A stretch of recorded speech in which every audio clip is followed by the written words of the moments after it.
Welcome back to the Christianity and Business Podcast, an initiative of the Archie W. Dunham College of Business at Houston Christian University. I'm your host, Darren Shear, and this is the show that helps Christian business leaders to integrate biblical values into business. On today's episode, we're joined by Ron Simmons. The Honorable Ron Simmons served 3 terms in the Texas House of Representatives. In business, before he entered politics, Ron was the co-founder, chairman, and CEO of Retirement Advisors of America. RAA is a wealth management company, and at the time of its sale to another investment firm in 2019, managed over $3 billion for approximately 2,000 retired commercial airline pilots from all the major airlines who resided in all 50 states and multiple foreign countries. And then in 2019, Governor Greg Abbott appointed Ron as chairman of the board of Texas Mutual Insurance Company, an exclusive worker compensation insurance provider located in Texas with over $1 billion in annual revenue, serving over 70,000 companies located in Texas. And he's also an advisor to the CEOs of the Heritage Foundation and the Texas Public Policy Foundation. He's also the author of the new book, Life Lessons from the Little Red Wagon, 15 Ways to Take Charge and Create a Path to Success. Ron, welcome to the Christianity and Business Podcast. Well, Darren, thank you for having me. I'm excited about being here and having this conversation. Yes, sir.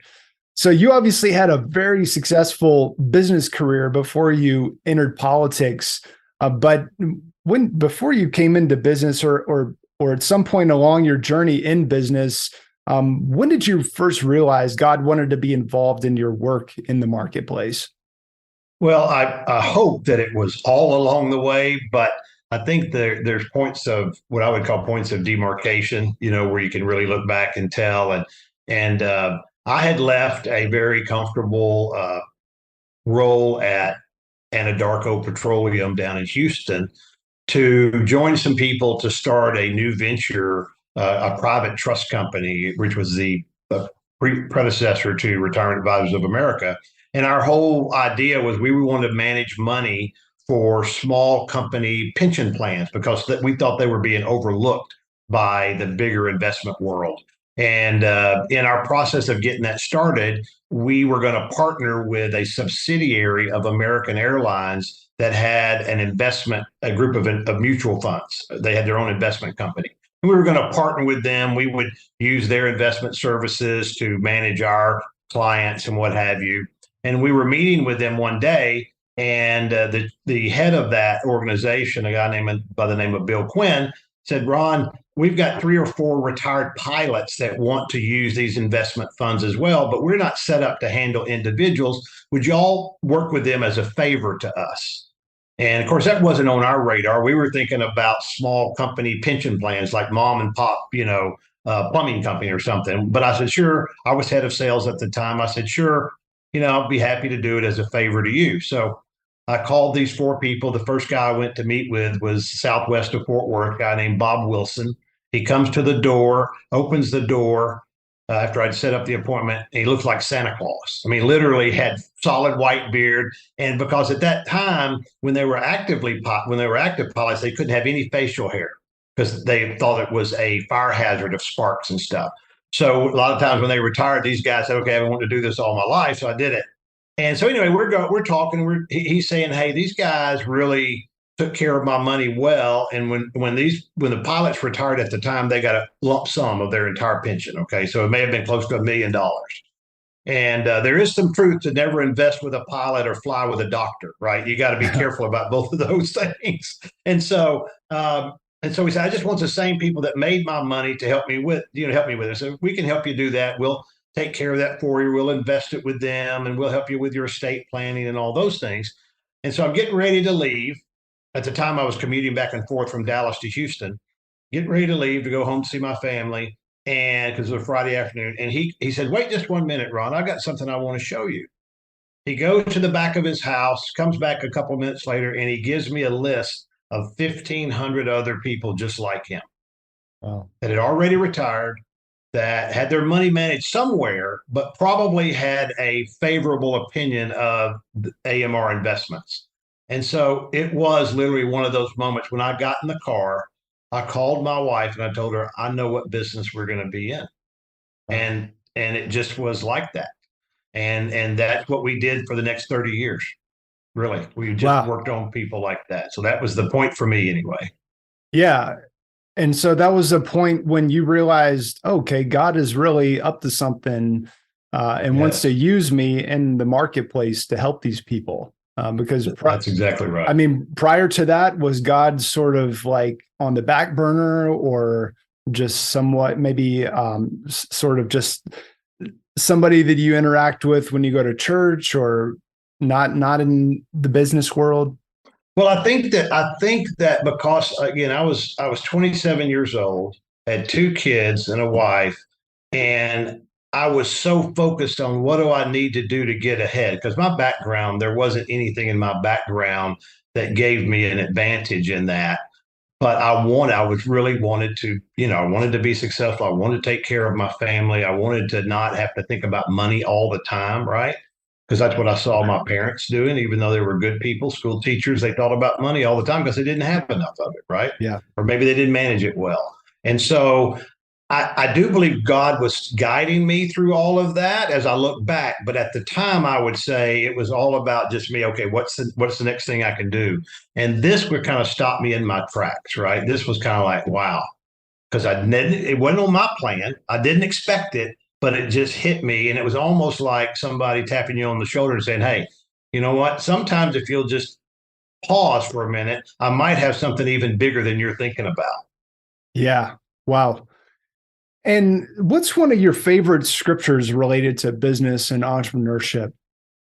Well, what I've always tried to follow in my business is try to remember that what it says in Mark 10:45 that Jesus did not come to be served but to serve. I mean, that's a little bit of a paraphrase. And that's really what we're called upon as leaders, right? If you're going to be a business owner or a leader of any organization, your first mantra has how do I serve? How do I serve my clients? How do I serve the people around me? Even the leader of the family, how do I serve my family? And I needed to be reminded that somebody with a personality like mine, that's kind of what we call a type A, that's always pushing. I need to be reminded that hey, two things. One, I learned early on that there is a God and I'm not it, right? And then secondly, I have to be reminded that it's not about me. Many times it's not about me. Occasionally it is, but most of the times it's about how God can use us in some vehicle to further his purpose, not our purpose.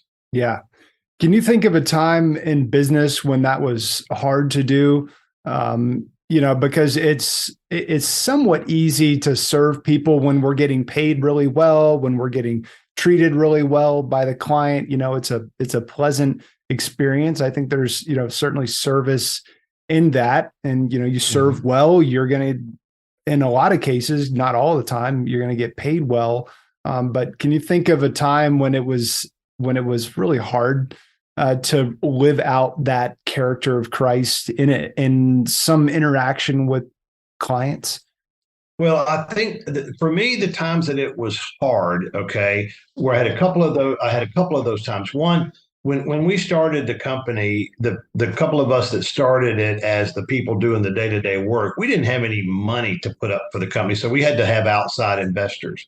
And we got some outside investors, some guys that had been in the investment world in New York that referred to us by somebody else. And they put up money, which was incredible for them to do that. But as the company got started, and it started pretty quickly in being, kind of successful, we're sitting around one day, me and my other partner, we're thinking, you know what? All we're doing is just making these guys rich. And we need to put a stop to that, right? Because we felt like that we were doing exactly what you said. It was just hard as we felt like we were doing that. And so we decided one day we were going to tell them when they came down for the next meeting that, we're tired of making you guys rich. We need to get more ourselves. And again, this is one of those things where God reminds you, even through other people. I don't know that they were necessarily believers, but sometimes God works through that as well. So you better be listening. And so we had this whole game plan. We told them, hey, we're tired of making you rich. We need, and I'll never forget Jim Lewis. He looked at us and he's a dear friend, but he said, "We're already rich. Next question." And so we didn't have anything to respond. So I think what it was one of those things where, again, God was saying, hey, you know what? Just slow down a little bit. Okay. Slow down a little bit. And then I think the other time for me was when I realized that if I allowed everything in this company to be about me, that it was really going to own me. And I didn't want it to own me. So one of the things I had to do that was, it was hard because it probably cost me, financially, is to find other partners that I could depend on. But in order to do that, I had to allow them to have ownership as well. And that took ownership from me a lot of times. But, and while that was hard to do in my mind of wanting to get further and further ahead, it was the right thing to do because ultimately it allowed me to step away and spend more time on things that turned out to be very important to me as well. And one of those was when I was 38 years old, I was able to step away from the business for an entire almost 2 years and spend time just with my family. My oldest was getting ready to go off to college. I saw him, grow up in a flash. And I said, you know what? I got to do something different. And the Lord really, really blessed us for doing that. Although I'll tell you, I was very nervous about doing it. Yeah. Yeah. I can imagine. One of the things I wanted to ask you about as well, you've been a 3-term member of the Texas House of Representatives, very successful business career. Now, a lot of us business people, we feel kind of content to I'm just going to focus on business, and and this is really kind of a problem in the broader body of Christ as well, just sort of being disengaged from politics and, I'm just going to focus on the Bible and not really engage politics. I'm going to try to be a good Christian, and I don't want to get into the meanness of politics and all of that. But you've walked down that path. What is your counsel to those of us specifically working in business, and what is our calling as it relates to engaging in the political sphere? Yeah. Well, I think that my daughter, who has a successful podcast called Relatable, says it the best. She says, politics matter because policy matters, and policy matters because people matter.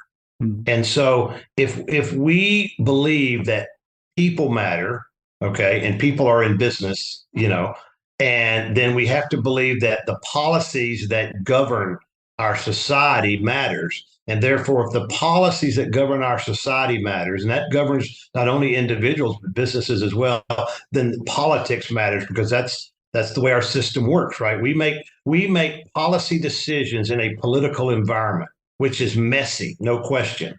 And so when I was in business before I entered the political world, I was very similar to that. I mean, I was like a lot of business people. I may have donated to some people that I thought had similar beliefs that I did on important issues to me, whether that was abortion or something business related. But I also pretty much stayed out of the fray, right? I focused on my business. I was doing that every day. I don't think I'd been to Austin but one time before actually going down there to be sworn in. So that was, and I think a lot of guys are in that. The reason that it matters and the reason that we have to engage, because there's never a vacuum.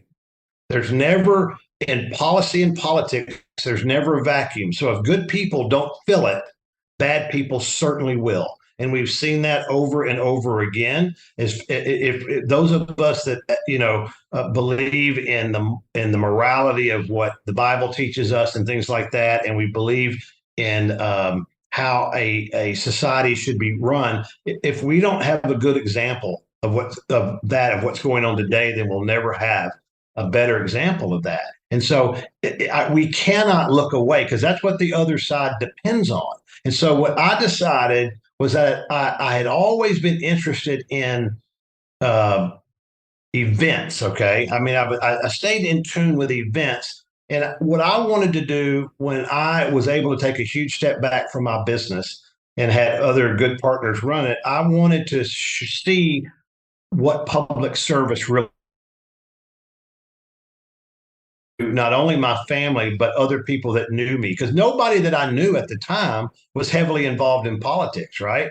That we were all about the same and we hung around the same people. And I will tell you, just me doing that, I don't know how many people it changed. It certainly was a catalyst for my daughter getting engaged in it through her stuff. My son is now an assistant U.S. attorney for the Department of Justice in San Antonio. So I think it does have an impact. And I just believe it's very important. And it's probably more important on the local level, Darren, than it is on the federal level, because that's the government that touches us the most, like school boards.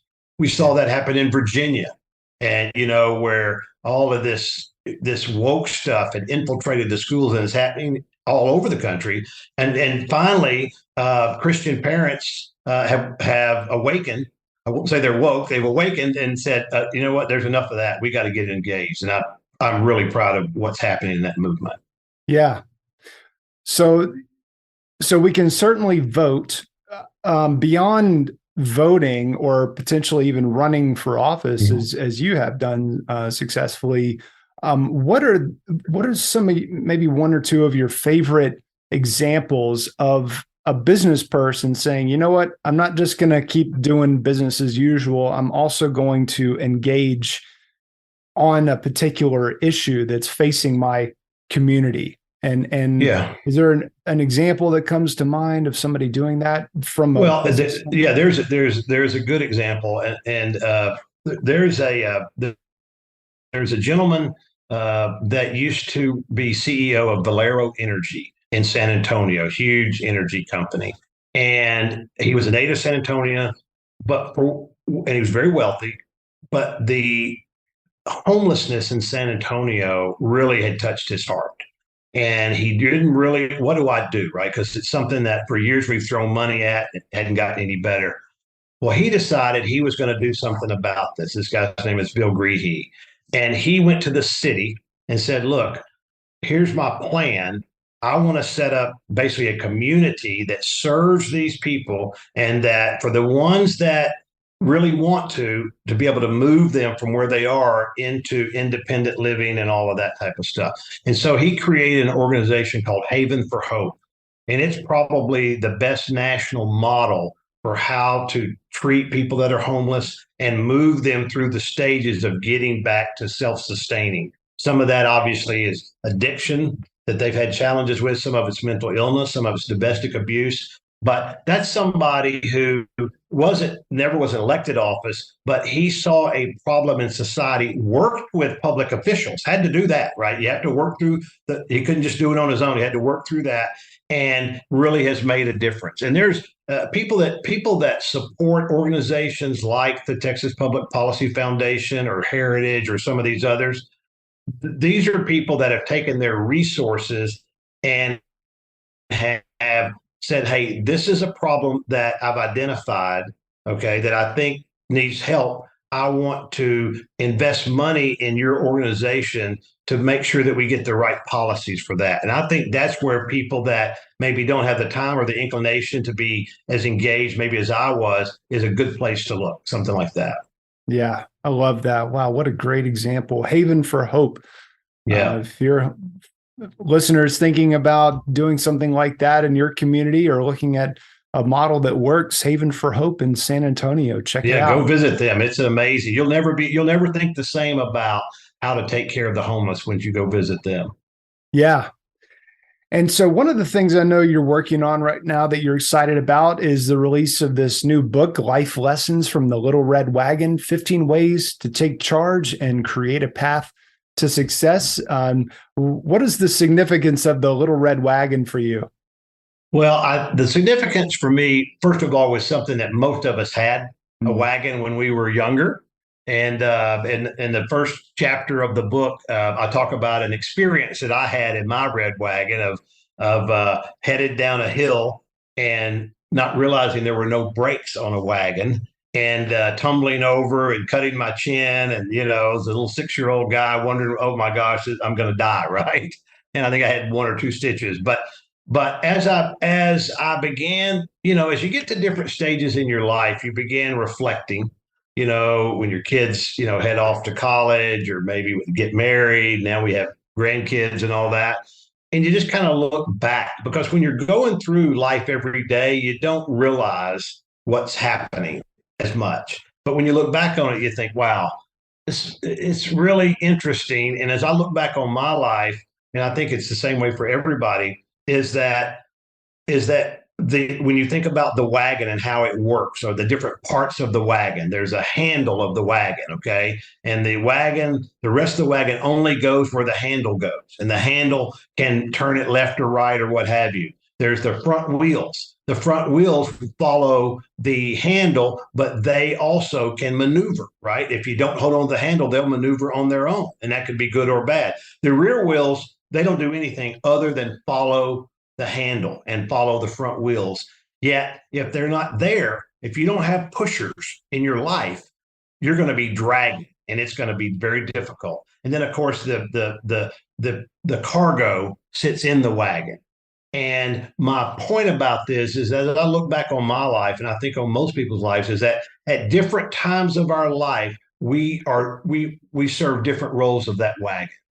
In fact, at any one point in time, I might be different parts of the wagon in different areas of my life. So, like, maybe I'm struggling spiritually at a particular time. Well, at that point in time, maybe I'm just the cargo. I've got to depend on somebody else to carry me through this valley that I'm going through. Sometimes, so let's say in our family, I need to grab a hold of that handle. That's my job, right? That's my role. And then sometimes I simply need to be the pusher, right? I got to follow the lead and just push. I'm going to do whatever the leader that I'm following says. I'm just going to be pushing. So I think it's a great metaphor for all areas of our life. And we need to be honest with ourselves, is where are we in each section of our life? Okay. Whether it's spiritual, financial, relationship, business, in that wagon, and be honest with yourself about that. Because if you think you're holding the handle on every part of your life, you're just kidding yourself. It just doesn't work like that. Yeah. Wow. What a great example, metaphor. So for somebody specifically in business, what does that look like? What's an application for this teaching in business? Yeah. Well, I think in business, what you would have to say is, if depending on where you are, all right, like if you are someone that is starting a new business, let's use that as example. As an entrepreneur, they're starting a new business, all right, and obviously they've had the idea, or they've seen the idea and they're duplicating it, whatever. What you have to realize is, in that, if you are trying to play all parts of the wagon, it's going to be a very difficult time. You've got to figure out what your best role is. And then you take that role and don't find another person that's also good at that very same role. You've got to find people that are good at the other parts of the wagon as well, because it takes all parts of it to be able to be successful. And I think what happens is that sometimes either we try to do it all, which is impossible, or we find other people exactly like us, and we're both all trying to grab the handle, or we're all trying to push. Well, and it doesn't work like that. So that's the biggest challenge I think that we have as entrepreneurs, because we want people like the one of my best partners that I've ever had is a guy named Bart Robertson. And Bart and I, in the big picture, looked at the world the same way. Okay, we really did. And so therefore I trusted him, but the way that we went about it was very different. And so I knew that if I got off too far in a tangent, Bart would be the one that would bring me back in, and he knew the same for me. And so if you just get people that are going to be just like you totally, and you're going to be agreeing all the time, you've got this extra. You need to have someone that challenges you in a respectful way, and you're able to challenge them, and you usually come up with the right answer. Yeah.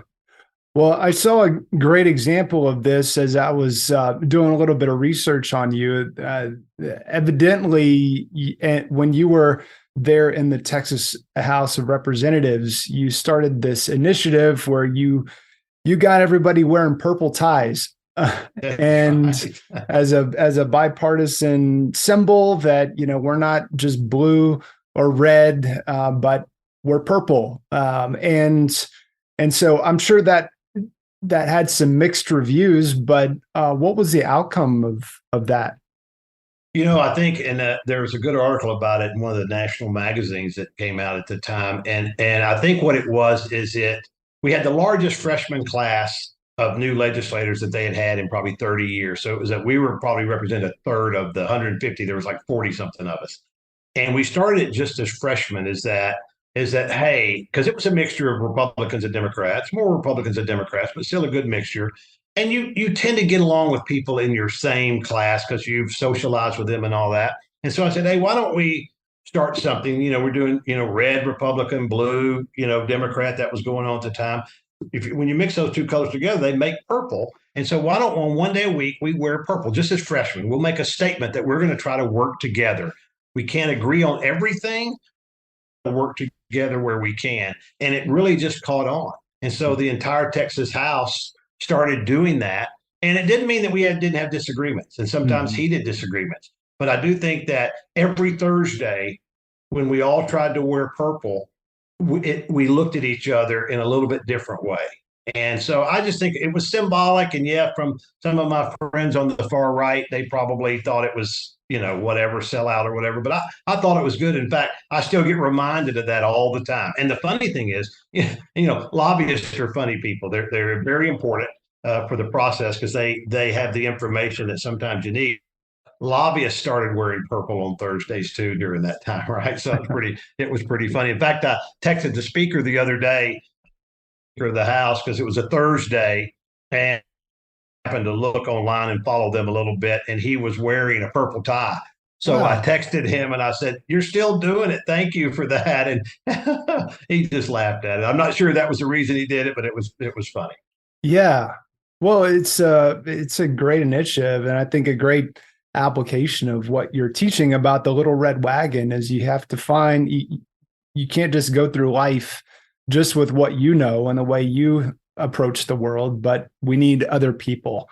And certainly we need the standard of God's word.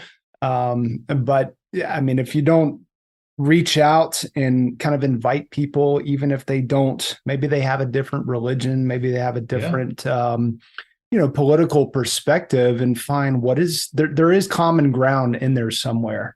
Yeah. And I think that you have to, people, you've heard this before, people can't hear what you say because what you do speaks so loudly. And that's very true when you're engaged in an area, whether it's in a business where you're with the same people all the time, every day, or whether you're in politics like I was for a while, where for 140 days every other year, really, really close environment, people are going to pick up, and your witness is going to be affected by your actions. And we just have to remember that. And, I certainly was never 100% successful at that. I'll admit that. But I do think that we have to be reminded of that we have to show ourselves a little differently. I wanted to see in politics and in business, was there a place for a person who wanted to be a statesman and who wanted to live by, the values that were taught to me as a young boy, as a Christian, and as a young man. Can you be successful in business? And can you also make a difference outside of that? And I think the answer is yes. And one of the reasons I wrote the book, Darren, was that I think there are lots of Ron Simmonses out there. If you look at my background, special about it. I mean, born in Louisiana, raised in Arkansas, moved to Texas as fast as I could spell it, which was about age 25, because, things are slower in Arkansas and Louisiana. I've got a lot of good friends over there, but and my mom and dad were public school teachers. They divorced when I was 17. I mean, there was really, I squeezed 4 years of college into 10 because I had a family. I was going to school at night. And so and there's a lot of people out there like that. And all I want them to know is that, look, you can have a journey. It won't be exactly like mine, but it can be impactful. Don't let your past or your circumstances stop you from taking the next uncomfortable step. and there is a lot of discomfort with that. You have to take the next uncomfortable step, and that's what I want to encourage people to do. Excellent. I think that's great parting advice. Take the next uncomfortable step. Well said. Well, Ron Simmons, we've been talking with Ron and about his book, Life Lessons from the Little Red Wagon, among other things. This has been a really great conversation, Ron. Anything else you want to say about where people can connect with you or next steps to take? Yeah, they can connect with me on Facebook at Ron for Texas, same on Twitter. And they also can email me at ron@ronsimmons.com. Happy to visit with you. Get my book anywhere books are sold. It's distributed by Simon & Schuster. So it's in bookstores and on Amazon, and happy to visit with anyone. If you're a company and you want me to come and visit with your senior leaders and all that, happy to do that. It's there's lots of stories out there, lots of successful people. I'm happy to share mine and help any way I can. Beautiful. Well, Ron, thanks for making us better today. I've really enjoyed this conversation. We hope you've enjoyed this episode, and if so, we would greatly appreciate it if you'd leave us a quick rating and review for the Christianity and Business podcast on iTunes. You can get more information about HCU's Center for Christianity and Business and sign up to receive free access to all issues of the Christian Business Review Journal by visiting our website at christianityandbusiness.com. Thanks for listening, and remember to keep integrating biblical values into your business.